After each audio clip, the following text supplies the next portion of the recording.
नमस्कार दर्शकों, आप सभी देख रहे हैं हमारा बेहद खास कार्यक्रम वृंदावन प्रॉपर्टी शो और मैं हूं आपके साथ चित्रा शर्मा। आप लोग बहुत अच्छे से जानते हैं कि वृंदावन प्रॉपर्टी शो एक ऐसा शो है जो वृंदावन के बारे में, यहाँ की भूमि के बारे में आपको तमाम जानकारियां देता है। अगर आप प्रॉपर्टी के से रिलेटेड कुछ जानना चाहते हैं तो भी आप इस कार्यक्रम से जुड़ें।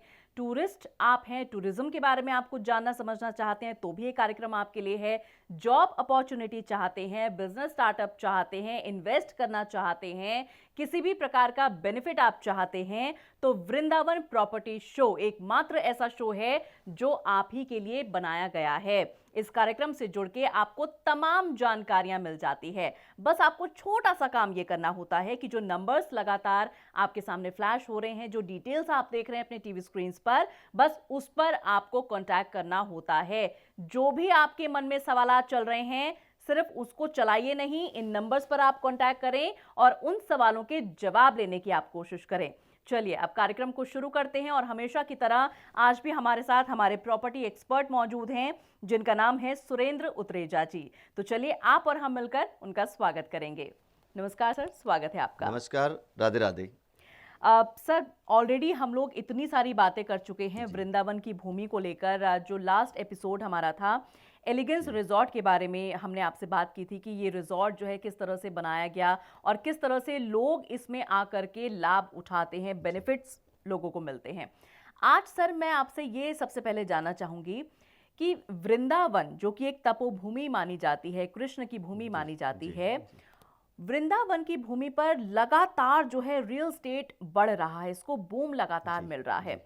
इसके पीछे सबसे बड़ा कारण आप क्या मानते हैं? क्यों रियल एस्टेट यहाँ पर इतना बढ़ रहा है? क्यों लोगों का जो रुझान है वृंदावन की भूमि की ओर इतना बढ़ रहा है? जी, सबसे पहले तो मैं आपको बताना चाहूँगा कि वृंदावन है कहाँ पर। देखिए कि वृंदावन जो है यमुना नदी के किनारे स्थित उत्तर प्रदेश में है, जिसका डिस्ट्रिक्ट मथुरा है। तो मथुरा डिस्ट्रिक्ट का ये वृंदावन यमुना नदी के किनारे बसा हुआ एक ऐसा जगह है जहाँ पर कृष्ण जी ने बाल रूप में यहाँ पर अपना जीवन बिताया था और यहाँ पर देश और दुनिया से लोग यहाँ पर आते हैं और आकर के यहाँ पर एक सुख का, चैन का अनुभव करते हैं। श्रद्धालु, पर्यटक, बहुत तरह के लोग यहाँ पर हर तरह से यहाँ पर आते हैं। कोई 1 घंटे के लिए आता है, दर्शन करके जाता है, कोई 1 दिन के लिए आता है, कोई 15 दिन के लिए आता है, कोई 1 महीने के लिए आता है, कोई जीवन भर के लिए आता है। तो यहाँ पर आने से, उनके रहने से, उनके बसने से जो पॉजिटिविटी आती है उसी का लेकर के जब वो पूरी दुनिया में जा कर के बताता है कि वृंदावन के अंदर इतनी चीज़ें हैं वहाँ पर, तो लोग खिंचे हुए चले आते हैं। यही वजह है कि वहाँ पर दिन बार दिन लोग बढ़ते जा रहे हैं, बढ़ते जा रहे हैं, बढ़ते जा रहे हैं और ऐसी स्थिति हो गई है कि पाँव रखने की जगह भी नहीं होती है। हर मंदिर के अंदर लंबी लंबी लाइनें लगती हैं, लोग तरस जाते हैं कि कब हम लोगों को यहाँ पर दर्शन होंगे जी। तो उन्हीं चीज़ों को ध्यान में रखते हुए गवर्नमेंट का भी बहुत फोकस है। गवर्नमेंट भी चाहती है कि यहाँ पर कई सारी चीज़ें हों, कई सारे काम हों और डेवलपमेंट हो, और डेवलपमेंट को लेकर के उन लोगों ने जो यहाँ पर काम किए हैं वो सब चीज़ें हों। तो ऐसी चीज़ के ऊपर गवर्नमेंट भी काम कर रही है। गवर्नमेंट के साथ साथ यहाँ रियल एस्टेट डेवलपर जो बहुत लोकल यहाँ पर बैठे हैं वो भी काम कर रहे हैं और बाहर से जो डेवलपर आए हैं बड़े बड़े वो भी काम कर रहे हैं। अगर बड़े बड़े डेवलपर की बात करें तो मैं आपको वृंदावन में बताऊंगा कि ओमेक्स बहुत टाइम से यहाँ पर काम कर रहा है जी। सन सिटी काफ़ी टाइम से काम कर रहा है, भूमि इंटरनेशनल वो अपने आप में काफ़ी सालों से काम कर रहा है और इसके अलावा वहाँ के लोकल डेवलपर भी हैं जो वहाँ पर बैठ करके काम कर रहे हैं।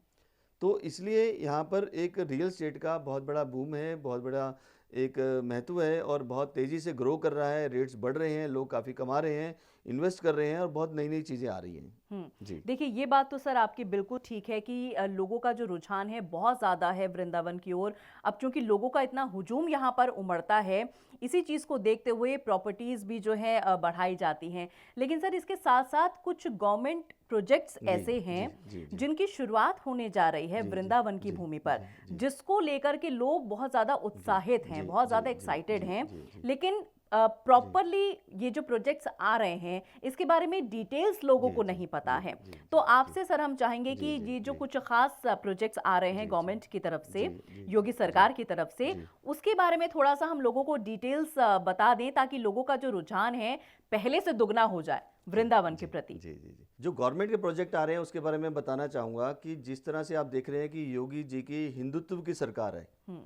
तो ये हिंदुत्व के ऊपर बहुत ज़्यादा काम कर रहे हैं। आपने देखा कि अयोध्या में इन्होंने राम मंदिर बनाया और जो भी इन्होंने कहा वो कर दिखाया। अब इन्होंने मथुरा वृंदावन के अंदर अपना फोकस किया हुआ है कि मथुरा के अंदर जो ये जन्मभूमि का विवाद चल रहा है उसको सुलझाने की पूरी कोशिश हो रही है, और साथ साथ में वृंदावन को बहुत ज़्यादा उठाया जा रहा है। बहुत ज़्यादा इसकी में लोग आना चाहते हैं, बसना चाहते हैं, तो योगी जी भी चाहते हैं कि यहाँ पर तरह तरह की योजनाएं लाई जाएं। जैसे कि मैं आपको बताना चाहूँगा कि पिछले कुछ सालों से गवर्नमेंट ने जो अनाउंसमेंट किया है और उसके ऊपर काम चल पड़े हैं, और उनकी डीपीआर भी बन करके तैयार हो गई हैं और उस पर काम चल रहे हैं। जैसे कि एक यहाँ पर बांके बिहारी का जो मंदिर का कॉरिडोर है हम्म। उसके ऊपर काम चल रहा है। मैं आपको बताऊंगा कि बांके बिहारी कॉरिडोर क्या है, जो आप जी। रोज सुन रहे हैं बार बार। जी हाँ। बांके बिहारी कॉरिडोर, बांके बिहारी कॉरिडोर रोज अखबारों में, न्यूज़पेपर में, टीवी में आ हम्म। रहा है। वो क्या है? हम्म। देखिए कि जिस तरह से हजारों करोड़ों लोग यहाँ पर डेली आकर के जो मंदिरों में आ रहे हैं, इतना फुटफॉल बढ़ रहा है कि मंदिर में आने जाने की, रहने की, मंदिर में को देखने की, दर्शन करने की सुविधाएं जो है नहीं हो पा रही हैं। हम्म। तो इतने फुटफॉल को कंट्रोल करने के लिए उन्होंने बांके बिहारी मंदिर के आसपास की 5 एकड़ की ज़मीन को एक्वायर करके वहाँ पर एक कॉरिडोर बनाने जा रहे हैं, जहाँ पर सारी टूरिस्ट के लिए फैसिलिटी होंगी। वो रहने की फैसिलिटी, दर्शन की फैसिलिटी, आपके जूता चप्पल की फैसिलिटी, और उसके अलग अलग जो स्वास्थ्य की फैसिलिटी, हर तरह की फैसिलिटी वहाँ पर प्रोवाइड कराई जाएगी। 248 करोड़ का बजट भी उसका सैंक्शन कर दिया है, और जल्द ही इसकी अनाउंसमेंट होने वाली है कि ये कब से स्टार्ट हो रहा है। अच्छा। क्योंकि यहाँ पर कॉरिडोर की आने की वजह से, जैसे काशी विश्वनाथ में कॉरिडोर आने के बाद कितने लोगों की बढ़ गया है, तो यहाँ पर होटल्स का काम, रियल एस्टेट का काम, खाने पीने का काम, टूरिज्म काम बहुत बढ़ने वाला है जी। इसके साथ साथ जो गवर्नमेंट की और योजनाएं हैं उसके बारे में बताऊंगा कि मथुरा से लेकर के वृंदावन के बारे में लाइट ट्रेन जो है वो स्टार्ट होने वाली है, जिसका 1000 करोड़ रुपए का बजट है। और उसके ऊपर भी 12 किलोमीटर की जो रेलवे लाइन है वो डल रही है और उस पर काम स्टार्ट हो गया है। तो आपको शायद मालूम भी नहीं होगा कि वृंदावन के अंदर रेलवे स्टेशन भी है। जो एक छोटी पटरी का रेलवे स्टेशन था उसको कन्वर्ट करके बड़ी पटरी में, ब्रॉड गेज में डाल करके इसको हम लोग मथुरा से वृंदावन लेके आ रहे हैं, जिसका 1000 करोड़ का बजट है। और ये पिलर्स के ऊपर होती हुई सारी की सारी ये वृंदावन के अंदर पहुंचेगी मथुरा से। उसके अलावा जैसे कि कनेक्टिविटी की समस्या थी कि लोगों को कंजेस्टेड एरिया में एक ही रोड से छठी करा से होकर के मंदिर जाना पड़ता था, आज उसको गवर्नमेंट ने 3-3 सस्पेंशन ब्रिज का एक उससे जोड़ रहे हैं बांके बिहारी मंदिर को, ताकि सस्पेंशन ब्रिज से क्रॉस होकर के वो ट्रैफिक जो है वहाँ पर आ जाए, कहीं पर भी ट्रैफिक जाम नहीं हो। और इसके साथ साथ एक ब्रज 84 कोस की जो यात्रा है जी। उसका 750 करोड़ का बजट इन्होंने सैंक्शन किया है, जिसमें आपकी रोडें सारी चौड़ी हो जाएंगी और उस चौड़ी रोडों के ऊपर जो इतना ट्रैफिक है वो मूवमेंट होगा। और इतना पैसा और इतनी अच्छी टेक्नोलॉजी के साथ, एक लेटेस्ट टेक्नोलॉजी के साथ ये गवर्नमेंट अपने काम करने जा रही है। इसके साथ साथ 3 मल्टी लेवल पार्किंग आ रही है जो 25-25 एकड़ की होंगी। आप सोच सकते हैं कि 25 एकड़ की अगर पार्किंग बन रही है तो गवर्नमेंट उसको किस एंगल से सोच रही है कि 25-25 एकड़ की 3 पार्किंग का मतलब हो गया 75 एकड़। 75 एकड़ में तो गाड़ियां खड़ी करने की जगह है। तो आप समझ सकते हैं कि गवर्नमेंट ये सोच रही है कि यहाँ पर आने वाले समय में कितना फुटफॉल आने वाला है, कितने लोग आने वाले हैं, कितने लोग बसने वाले हैं, उसका सारा का सारा इम्पैक्ट रियल एस्टेट पे पड़ता ही है। जब गवर्नमेंट फोकस करती है तो डेवलपर भी फोकस करते हैं, और तभी लोग यहाँ पर आते हैं, जुड़ते हैं, इन्वेस्ट करते हैं और कमाते हैं। आज नए नए प्रोजेक्ट्स आ रहे हैं, नई नई चीज़ें आ रही हैं, नए नए डेवलपर्स आ रहे हैं, और एक एक जो छोटे छोटे प्रोजेक्ट हैं उसकी बहुत वैल्यू हो गई है। तो ये सारी वैल्यू, ये सारी गवर्नमेंट, ये सबके जो म्यूचुअल एक प्रोग्राम चल रहे हैं उसके कारण से यहाँ पर रियल एस्टेट में बूम आ रहा है। और आने वाले समय में आप देखेंगे कि और भी बहुत तेज़ी से आएगा। जहां आज एकड़ों में जमीन नहीं मिल पा रही है, कल आपको आने वाले समय में गजों में और फुटों में भी नहीं मिल पाएगी, ऐसा मेरा मानना है। इस सारी चीज़ों को देखते हुए, लगते हुए मुझे महसूस हो रहा है कि आने वाला समय प्रॉपर्टी के लिए, काम करने के लिए बहुत ही अच्छा है। देखिए, आने वाला जो समय है वाकई में प्रॉपर्टी के मद्देनजर बहुत ही सुनहरा होने वाला है। और आप और हम जो ये बातें करते हैं अक्सर कि भाई वृंदावन में ये हो रहा है, वो हो रहा है, ये प्रोजेक्ट्स आ रहे हैं, वो प्रोजेक्ट्स आ रहे हैं, अब वो क्या क्या प्रोजेक्ट्स हैं ये बाकायदा आपको बता दिया गया है। इनके बारे में भी यदि आप कोई डिटेल जानना चाहते हैं या प्रॉपर्टी से जुड़ी और कोई आप बात जानना चाहते हैं या इन सभी बातों को सुन करके कुछ और ख्यालात आपके मन में उमड़ते हैं कि भाई मुझे भी यहाँ पर ऐसी अपॉर्चुनिटी मिलनी चाहिए या मैं भी यहाँ पर ऐसा कोई प्रोजेक्ट लगाना चाहता हूँ या चाहती हूँ, मतलब कहने का ये है कि कुछ भी जानकारी यदि आपको चाहिए तो ये कार्यक्रम आप ही लोगों की जिज्ञासा को शांत करने के लिए है। बस आपको एक छोटा सा स्टेप करना होता है और वो ये है कि ये जो नंबर्स लगातार आप देख रहे हैं अपने टीवी स्क्रीन पर, बस इनको आपको नोट डाउन करना होता है। जो भी सवाल मन में है इन्हीं नंबर्स पर आप फोन उठाइए, नंबर लगाइए, बात कीजिए और अपने सवालों के तमाम जवाब ले लीजिए। अब देखिए दर्शकों, कई बार क्या होता है ना कि हम प्रोग्राम देख रहे हैं, प्रोग्राम देखते देखते बहुत सारी बातें हमारे मन में उमड़ करके आ जाती हैं, बहुत सारे ख्यालात, बहुत सारे सवाल हमारे जहन में आ जाते हैं और हम ये सोचते हैं कि चलो कोई बात नहीं, बाद में फ़ोन कर लेंगे या बाद में हम पता कर लेंगे। लेकिन ये बाद जो है ना वो बाद ही हो जाती है, बाद का कोई समय नहीं होता है। इसलिए आपको मैं कहना चाहती हूँ, यदि इस क्षण में आपके मन में कोई सवाल है, आप कुछ भी जानना चाहते हैं, कोई भी नॉलेज आप गेन करना चाहते हैं, तो तुरंत फोन उठाइए, बाद के ऊपर बात को मत टालिए, तुरंत फोन उठाइए, नंबर घुमाइए और जानने की कोशिश कीजिए कि आप क्या जानना चाहते हैं या क्या आपके सवालों के जवाब हैं। सारे जवाब आपको इन नंबर्स पर मिल जाएंगे, इसलिए इन नंबर्स को बाकायदा आपको नोट डाउन करके रखना है। अच्छा सर, एक सवाल मैं जी आपसे यहाँ पर पूछना जी चाहूंगी। जी।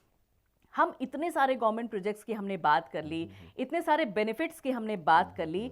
अब वृंदावन के आसपास और भी ऐसी तपोभूमियां हैं और भी ऐसे धार्मिक स्थल हैं जिनमें लोग जाते हैं, श्रद्धा रखते हैं, रुचि रखते हैं, आस्था भाव रखते हैं, लेकिन वृंदावन में ही इतना बूम क्यों आ रहा है? ये जो जी जी। सरकारी प्रोजेक्ट्स की हम लोग बात कर रहे हैं, सरकार ने वृंदावन की भूमि को ही क्यों चुना इतने अच्छे अच्छे, इतने बेहतरीन प्रोजेक्ट्स के लिए?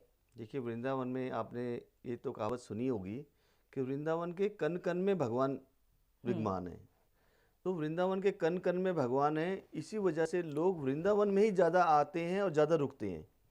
एक और भी बहुत सारी चीज़ें हैं कि यहाँ पर आप अगर पिछले कई सालों से अगर देखें तो जो नए निर्माण हुए हैं तो वो सारे के सारे वृंदावन में ही हुए हैं। जैसे प्रेम मंदिर बना 2014 में, जी उसके बाद ये 11 साल इसको बनने में लगे। पूरी दुनिया यहाँ पर आके प्रेम मंदिर को देखती है। रात को इसको जो नज़ारा होता है जी। बिल्कुल इतना खूबसूरत होता है कि आप देखें तो देखते ही रह जाएं। उसके बाद प्रियकांत जी का मंदिर आया वहाँ पर, वो बहुत खूबसूरत, बहुत ही एक लोटस टेम्पल की तरह, और जिसको देखने के लिए दुनिया आती है। फिर उसके बाद चार धाम यहाँ पर आया, वो चार धाम का निर्माण चल रहा है। वैष्णो देवी मंदिर बना। तो उसके अलावा यहाँ पर जो हर 2-3 साल बाद 2-3 साल बाद एक नई चीज़ आती है। जैसे चंद्रोदय मंदिर के मैं बताऊं कि वर्ल्ड का टॉलेस्ट टेम्पल यहाँ पर बन रहा है और जो कि अगले साल में कंप्लीट होने वाला है। तो जो इतनी ज़्यादा चीज़ें धर्म की आ रही हैं, नए नए मंदिर आ रहे हैं, नए नए श्रद्धालु भी आते हैं जो एक बार देख के जाते हैं, वो औरों को बताते हैं, फिर उनको लेके आते हैं। इसी वजह से आसपास के एरिया में सबसे ज़्यादा लोग वृंदावन में ही आते हैं और वृंदावन में रहना चाहते हैं, वृंदावन में बसना चाहते हैं। देखिए क्या है कि अगर आप सुबह से लेकर के, चित्रा जी मैं आपको बताऊंगा कि सुबह से लेकर के अगर इवनिंग तक भी आप वृंदावन में घूमते रहें तो मंदिर, आपके इतने मंदिर हैं कि आपको पूरे 1 महीना भी मंदिरों में घूमेंगे, एक एक बार भी जाएंगे तो वो आप ये देखेंगे ख़त्म नहीं होंगे वो जी।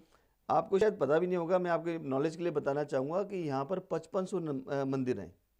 एक अच्छा। छोटे से वृंदावन के अंदर 5500 मंदिर हैं, घर घर में मंदिर बना हुआ है। तो ऐसे मंदिरों को देखने के लिए क्यों नहीं दूर दूर से लोग आएंगे। हर मंदिर अपने आप में अनुभूति रखता है, एक दूसरे से अलग है, कुछ खास बात रखता है। तो ऐसे मंदिरों की वजह से, ऐसे खूबसूरत मंदिर, ऐसे अच्छे वातावरण और ऐसी सुख सुविधाओं जो वृंदावन में है शायद कहीं नहीं है। और रात को प्रेम मंदिर का नज़ारा देखने पर दिल करता है कि रात को यहीं रुक जाएं। तो रुकने के स्थान भी वृंदावन में ही तय होते हैं, इसलिए यहाँ पर होटल्स कम पड़ते हैं, रिजॉर्ट कम पड़ते हैं, धर्मशालाएं कम पड़ती हैं। तो यही वजह है कि यहाँ पर वृंदावन में जो महत्व है वो आसपास के एरिया से कहीं और बहुत ज़्यादा है और सुख सुविधाएं बहुत ज़्यादा है यहाँ पर। जी। अच्छा सर, जैसे भाई हम ये बात कर रहे हैं आपसे जी जी कि कितनी सुख सुविधाएं हैं, किस तरह से लोग यहाँ पर आते हैं, बसते हैं जी या अपना जी स्टार्टअप करते हैं, जी जॉब की इच्छा रखते हैं या जी मंदिर जी बनाना चाहते हैं, जी कोई जी प्रॉपर्टी लेना चाहते हैं। जी जी। अब सर आपसे मैं यहाँ पर पूछना चाहती हूँ, जैसे सरकार ने इतना भरोसा दिखाया है वृंदावन की भूमि पर, इतने अच्छे और बड़े प्रोजेक्ट्स यहाँ पर जी, आने के लिए जी, बिल्कुल तैयार हैं फ्लोर जी, पर। जी, जाहिर है कि रियल एस्टेट के ऊपर जिम्मेदारी दुगना बढ़ जाती है। जी, जी, जी, आप जितना जी, जी, बेहतर कर रहे हैं, जी, उससे 4 गुना जी, ज्यादा बेहतर आपको जी, करना है। जी, ये जी, जिम्मेदारी रियल एस्टेट के जी, कांधों पर आ जाती बिल्कुल है। आते हैं। जी, तो जी, इसी जिम्मेदारी को देखते हुए फ्यूचर प्लान्स जी, जी। आपके मद्देनजर क्या हो सकते हैं? देखिए कि फ्यूचर प्लान्स तो ये होते हैं कि हम लोग हमेशा ये सोचते हैं कि आने वाली जनरेशन कैसी है, किस एज के लोग आएंगे, उनकी क्या रिक्वायरमेंट होगी। हम्म।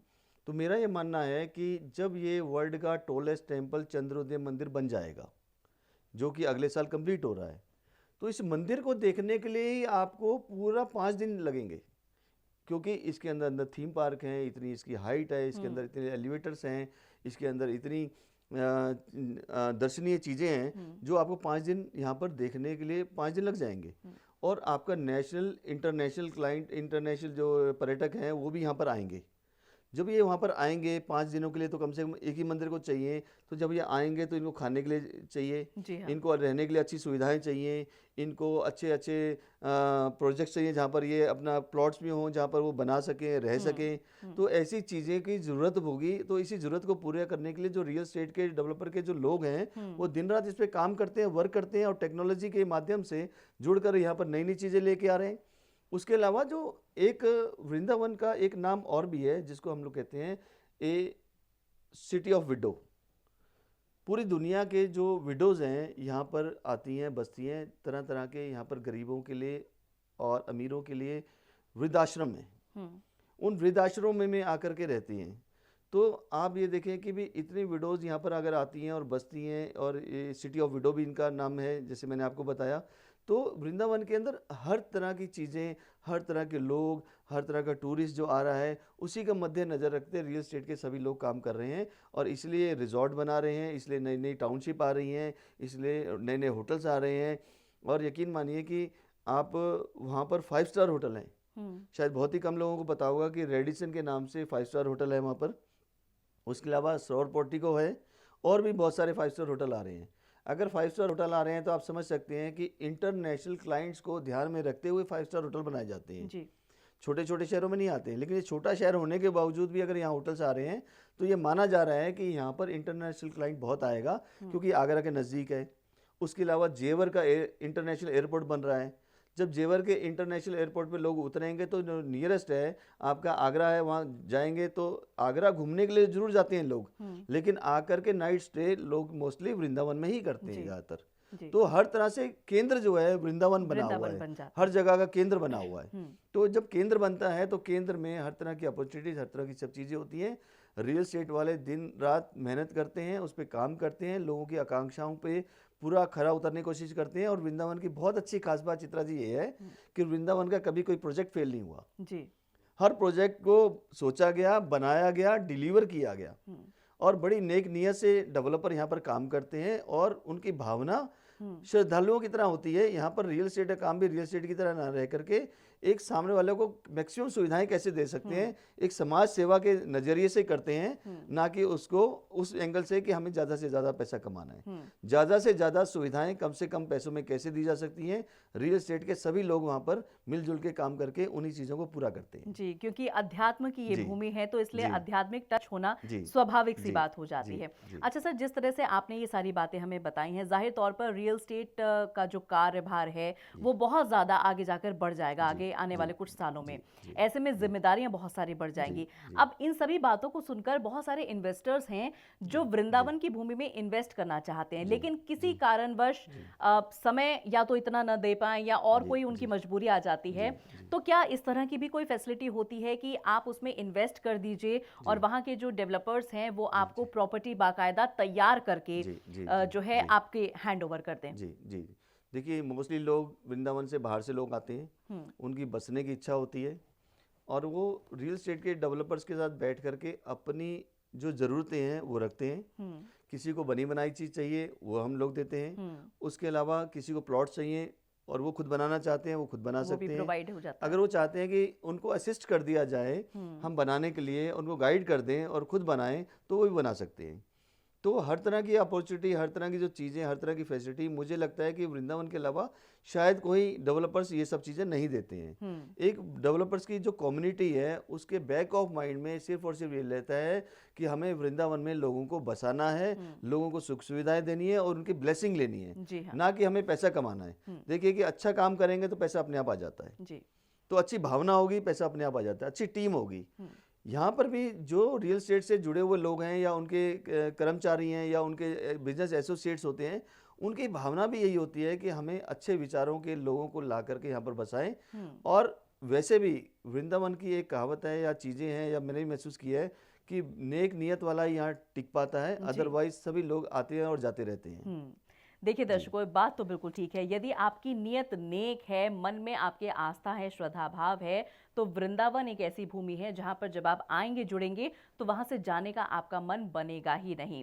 और रही बात वृंदावन के बारे में जानकारी की, तमाम इंफॉर्मेशंस की, तो वो इस कार्यक्रम के जरिए आप तक पहुंचाई ही जाती है। अब यदि आप वृंदावन में बसना चाहते हैं, जुड़ना चाहते हैं, इसको अपनाना चाहते हैं, इसमें आप इन्वेस्ट करना चाहते हैं, या और कोई ऐसी जानकारी है जिसके बारे में आप पता करना चाहते हैं, आप जो है नौकरी ढूंढ रहे हैं, नौकरी के पर्पस से आप जाना चाहते हैं, या बिजनेस आप अपना शुरू करना चाहते हैं, या जो सरकार द्वारा प्रोजेक्ट्स यहां पर शुरू किए जा रहे हैं जिसकी वजह से आगे जाके रियल एस्टेट में बहुत ज्यादा बूम आने वाला है और भी ज्यादा, उसके बारे में यदि आप जानना चाहते हैं तो ये कार्यक्रम आप ही के लिए है। बस आपको जुड़ना है इन नंबर्स के साथ जो लगातार हम फ्लैश कर रहे हैं। देखिए दर्शकों, ये नंबर लगातार फ्लैश हम इसीलिए करते हैं ताकि आपके मन में किसी प्रकार की कोई दुविधा ना रहे, आपके जीवन में किसी प्रकार का कोई कष्ट ना रहे। जो भी बातें आप जानना चाहते हैं वृंदावन से जुड़ी, अपने जीवन में बदलाव यदि आप लाना चाहते हैं